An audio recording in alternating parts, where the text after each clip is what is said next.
Kita lanjut Tumbal Perawan part 3. Lastri, oh Lastri. Di temaram lampu pijar 5 watt, gadis itu tersenyum malu-malu. Aku yang tadinya sudah pamit mau pulang, jadi tergoda untuk melakukan sesuatu. Tri, apa mas? Boleh ndak aku? Sebenarnya malu mengatakannya, tapi harus kulakukan. Apa toh mas? Selidik Lastri. Nganu apa? Boleh ndak aku pinjem duitmu dulu? Wajah Lastri yang semula ceria berubah seketika. Sepertinya dia kecewa. Mungkin dia pikir aku mau minta yang lain. Ndak modal banget sih mas, gerutunya. Lah, besok tak ganti kalau kita udah berhasil dapat pesugihan. Janji. Meski terlihat kesal, tetap saja gadis itu memenuhi permintaanku. Membuka dompet, mengeluarkan 2 lembar uang 50 ribuan, lalu menyerahkan padaku. Nih, cuma ada ini, ucap Lastri sambil manyun. Makasih ya, Tri. Besok tak kembaliin wes. Ku kecup pipi cabinya. Lastri tersenyum malu-malu. Iya. Pulang dulu ya, jangan lupa dengan janji kita. Besok malam aku jemput jam 8, ucapku memastikan. Aku lalu beranjak pergi, melajukan motor ke arah rumah. Leganya sudah dapat calon tumbal perawan. Besok tinggal eksekusi. Lalu aku akan menjadi kaya raya. Sudah tak sabar rasanya menunggu hari itu tiba. Aku dan Retno istriku bisa membangun rumah, membeli mobil, dan jalan-jalan keliling Indonesia. Saat asyik membayangkan punya uang banyak, tiba-tiba terasa ada sesuatu yang aneh dari motor yang kunaiki. Kuda besi ini terasa menjadi amat berat. Mungkinkah bannya kehabisan angin? Semakin lama semakin bertambah berat saja. Karena penasaran, aku menepikan motor. Sebenarnya ragu-ragu untuk berhenti, karena aku sedang berada di samping makam umum tua yang jauh dari pemukiman warga. Makam ini terkenal angker. Banyak desas-desus yang telah beredar dari dulu bahwa di sini sering terjadi penampakan yang menyeramkan. Namun, apa mau dikata, keadaan memaksaku untuk berhenti. Agar tak memakan waktu terlalu lama, sengaja mesin tak kumatikan. Aku turun lalu jongkok memeriksa ban depan. Ternyata masih keras. Tak terlihat kekurangan angin. Beranjak memeriksa ban belakang. Sering. Tiba-tiba bulu kuduku meremang. Tercium aroma singkong bakar. Buru-buru aku berjongkok. Ternyata ban belakang juga penuh dengan angin. Jadi apa yang rusak? Mungkin sebaiknya besok saja aku bawa ke bengkel. Sekarang lebih baik langsung pulang. Segera aku duduk di jok. Lalu saat tangan kanan hendak menarik gas, tiba-tiba terasa ada yang duduk di belakangku. Hawa dingin langsung menyelimuti. Seluruh bulu-bulu di tubuh langsung berdiri. Jantungku berdegup dengan kencang. Aku tak berani menoleh karena sepertinya sosok itu sangat besar. Sangat terasa ketika dia duduk. Motor seperti tertekan terlalu dalam. Peluh bercucuran. Ku beranikan diri melihat sosok itu dari kaca spion sebelah kanan. Dan astaga, makhluk hitam besar duduk di belakangku, mirip manusia dengan bulu lebat di sekujur tubuhnya. Tubuhku gemetar hebat. Serta-merta aku tarik gas sekuatnya, namun motor sama sekali tak mau bergerak maju. Aku panik, aku ketakutan setengah mati. Kembali kulirik sosok itu dari kaca spion. Tiba-tiba makhluk itu berbalik menatapku. Matanya merah menyala, gigi-giginya menyeringai. Lalu kedua tangan besar itu mencekik leherku dari belakang. Aku tercekik tak bisa bernapas. Seluruh tubuh terasa panas bagai terbakar. Lalu raga ini kurasakan melayang di udara. Sangat tinggi. Dada terasa seperti mau meledak karena berdetak terlalu cepat. Detik kemudian aku terjun jatuh ke tanah. Semua tulang seperti remuk dan beramburan. Aku sudah tak berdaya. Setelahnya aku tak ingat apa-apa lagi. Kubuka mata perlahan. Yang terlihat pertama adalah langit-langit rumah. Ini di mana? Sepertinya tak asing. Aku masih mencoba mengumpulkan kesadaran ketika seseorang memanggil namaku. Mas Bagas? Sudah sadar kamu, Mas? Retno menghampiri lalu segera memegang keningku. Syukurlah, demammu sudah turun. Wanita itu membantuku duduk lalu menyerahkan segelas teh hangat. Ini minum dulu, Mas. Perlahan, ku sesap teh itu. Tenggorokanku terasa segar setelah sebelumnya sangat kering, seperti seharian tak tersentuh air. Kok aku di sini ya, Dik? Tanyaku pada Retno, usai menyadari tengah berada di rumah bapak. Apa kamu ndak ingat kejadian semalam, Mas? Kamu ditemukan pingsan di dekat kuburan sana. Penjelasan wanita berjilbab biru itu mengingatkanku pada kejadian semalam. Saat diganggu makhluk yang orang biasa menyebutnya genderuwo, aku langsung bergidik. Kenapa, Mas? Ndak apa-apa, Dek. Sebenarnya kamu dari mana toh, Mas? Kok bisa di sana? Kenapa juga sampai pingsan? Aduh, tidak mungkin ku ceritakan bahwa aku menemui Lastri. Apalagi merencanakan kerjasama mencari pesugihan. Kalau Retno sampai tahu, bisa-bisa langsung minta cerai talak 3. Mati aku.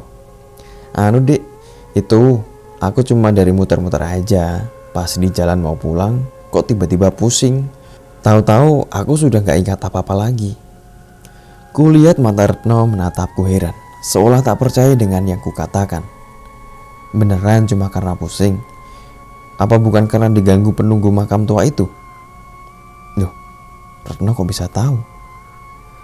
Kok kamu bisa berpikir seperti itu toh, Dek? Tanyaku untuk mengaburkan rasa gugup. Ya soalnya kamu itu pingsan tepat di samping makam tua itu, Mas. Kamu kan tahu sendiri, situ terkenal angker. Oh iya, Mas, menurut selentingan kabar, kalau ada orang yang punya peliharaan makhluk halus, pasti orang itu diganggu. Soalnya penunggu situ ndak mau didekati makhluk lain. Kamu ndak gitu kan, Mas? Gitu gimana? Ya punya peliharaan makhluk halus, tuyul, jimat, atau apapun itu. Ndak ada toh, Mas? Astagfirullah, ya ndak toh, Dek. Masa aku punya peliharaan? Pelukku mulai bercucuran. Takut Retno menyadari aku telah berbohong. Ya sudah kalau begitu, aku tak masak dulu. Kamu mau mandi sekarang apa nanti habis sarapan? Nanti aja, Dek, aku masih pusing. Sana kalau mau masak, aku tak tidur bentar. Selepas Retno keluar kamar, aku termenung sendiri, memikirkan kejadian semalam. Apa yang sebenarnya terjadi? Kenapa genderuwo itu menggangguku? Apa benar yang dikatakan Retno tadi? Kalau iya, itu berarti ada makhluk halus yang mengikutiku. Atau jangan-jangan makhluk itu adalah peliharaan Mbah Somo yang dia kirimkan untuk membuntutiku. Astaga, bulu kuduku meremang lagi, membayangkan makhluk itu menemaniku setiap hari. Bahkan mungkin sampai detik ini. Di mana dia? Kutoleh ke kanan dan ke kiri. Sepi, tak ada apapun. Namun tak lama kemudian, perlahan mulai tercium aroma pandan menyengat. Seketika aku melompat dari tempat tidur, berlari keluar menyusul Retno ke dapur. Setelah tunggang-langgang menubruk apapun yang ada di depan, akhirnya sampai juga di dapur. Beruntung cuma ada Retno di sana. Tak ada bapak, mama, dan juga Yeni. Aku mulai mengatur napas sebelum Retno menyadari kedatanganku.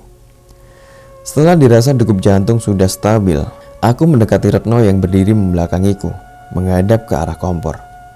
Namun setelah kuperhatikan, kenapa istriku seperti tak bergerak?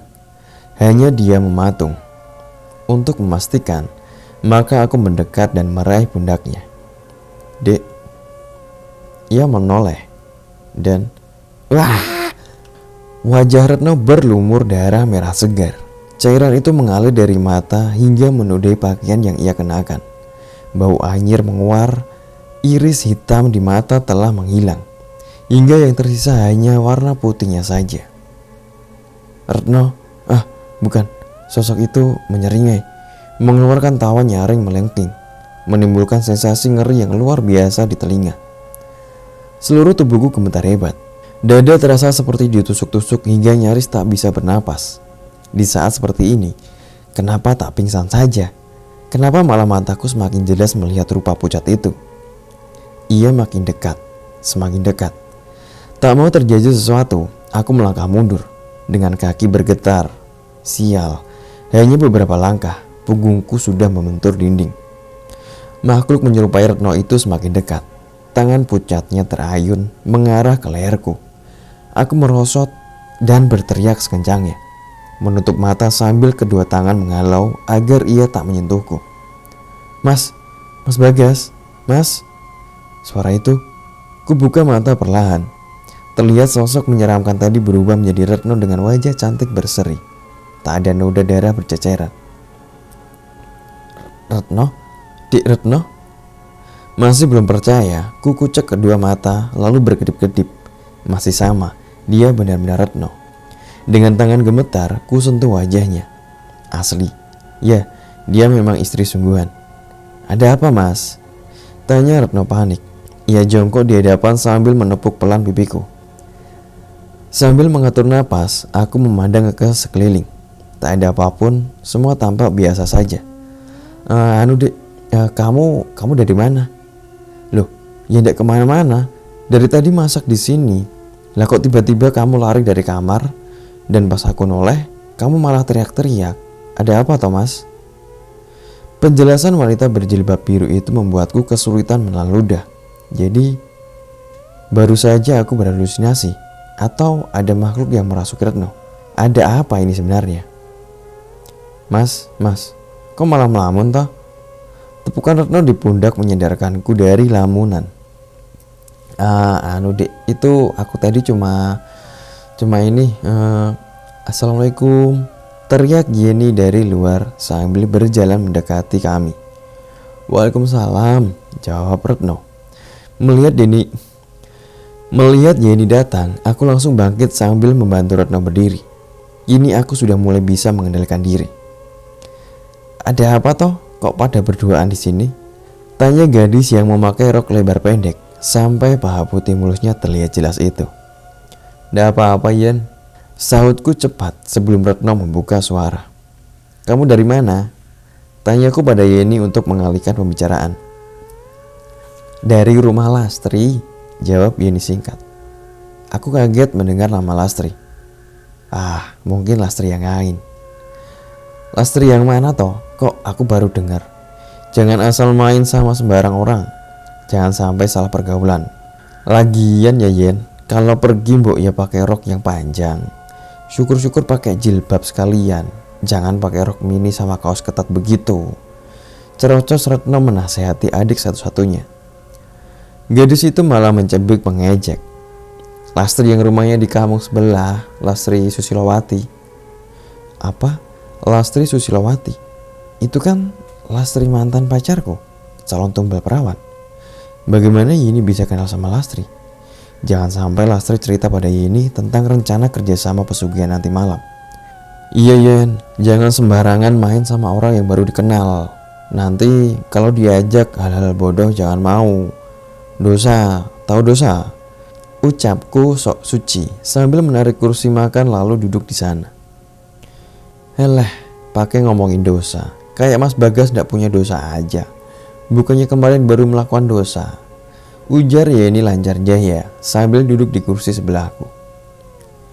Dadaku berdesir. Beraninya Yeni mengungkit masalah kemarin di depan Retno. Kalau tidak ada kakaknya di sini, mungkin sudah aku remas mulutnya itu. Dosa apa? Retno yang tengah mempersiapkan sarapan tiba-tiba menyahut. Ndak kok Dik, aku ndak ngapa-ngapain. Yeni aja yang ngarang. Jawabku kilat sambil memelototi gadis seksi di samping. Bukannya takut, Yeni malah senyum-senyum sambil mengedipkan satu matanya. Gadis edan. Usai sarapan dan numpang mandi di rumah mertua, aku dan Retno memutuskan untuk pulang ke rumah. Sesampainya di sana, istri tercinta langsung turun dari motor. Dek, aku pergi dulu ya. Pintaku tanpa mematikan mesin. Loh, Mas, mau kemana? Biasa dek, nyari objek kan. Pergi dulu ya dek. Langsung ku tarik gas. Kuda besi melesat pergi sebelum melihat wajah memelas Retno. Sampai-sampai tak tega meninggalnya. Kuarahkan motor ke rumah Mbah Somo. Aku yakin semua kejadian yang menimpa aku sejak kemarin ada hubungannya dengan dukun tua itu. Mbah, Sapaku sesampainya di sana. "Ada apa kemari lagi?" bentak Mbah Somo melihatku lagi-lagi datang sebelum berhasil menjalani syarat pesugihan. "Anu Mbah, semalam saya diganggu genderuwo di kuburan tua sana itu. Kenapa bisa Mbah?" tanyaku. Itu karena kamu ketempelan anak buahku. Sengaja aku kirim dia buat ngikutin kamu." Tapi Mbah, kenapa?" Brak! Kebiasaan Mbah Somo menggebrak meja sepertinya memang sudah tak bisa dihilangkan. Membuatku kaget saja. "Lah iya, dia itu besok yang ngasih kamu kekayaan kalau kamu sudah setor tumbal, goblok." Air ludah pria tua itu muncrat ke wajahku ketika memaki. "Iya Mbah." Sambil memelintir kumisnya, Mbah Somo melototiku. "Nanti sore sudah masuk malam Selasa Kliwon. Itu artinya kamu harus setor tumbal perawan. Gimana? Apa kamu sudah ada calon tumbal?" "Sudah Mbah." "Bagus. Kalau sampai gagal, ya sudah. Maka pesugihanmu juga gagal. Semua yang sudah kamu lakukan termasuk setor tumbal bayi akan sia-sia. Bahkan bukan itu saja, bisa jadi nyawamu akan terancam." "Apa? Nyawaku terancam?" Aku gemetar bukan main. Ternyata beginikah berhubungan dengan dunia hitam. Maju kena, mundur kena. "Iya Mbah, nanti malam pasti berhasil." Di rumah dukun yang terkenal di kampung itu, aku tak pernah lama karena si empunya rumah selalu saja mengusirku. Tujuan selanjutnya adalah ke rumah Lastri. Tentu saja tak melewati kuburan seram itu lagi. Biarlah memutar jauh daripada harus merasakan berjumpa lagi dengan makhluk menyeramkan penunggu makam, meskipun siang hari begini. "Lastri ada di rumah ndak ya Bu?" tanyaku kepada Ibu Lastri. "Baru pergi je Mas." "Lah Mas ini siapa?" "Saya temannya Lastri Bu. Kalau boleh tahu Lastri pergi kemana ya?" "Ndak tahu Mas, dia nggak ngomong." Aduh, kemana perginya gadis itu? Membuatku pusing saja. Semoga sekarang dia sedang mencari teman untuk diajak ritual nanti malam. Dan semoga saja tepat waktu. Kalau sampai malam Selasa Kliwon ini terlewat, mungkin ini hari terakhirku bernapas. Usai berpamitan, aku mondar-mandir bolak-balik mencari di mana keberadaan Lastri. Ini nyaris membuatku gila karena tak kunjung menemukannya. Waktu terus berjalan, detik demi detik berlalu begitu saja tanpa ada kabar dari Lastri. Aku menghentikan motor di sebuah gubuk di pinggir sawah yang terhampar luas. Sebentar lagi maghrib dan aku belum menemukan gadis seksi itu. Aku termenung, mencari solusi lain jika nanti Lastri benar-benar tidak kutemukan. Tanpa aku sadari, tiba-tiba sebuah tangan menempel di bahuku. Dadaku berdebar hebat. Siapa ini? Kita lanjut di part 4.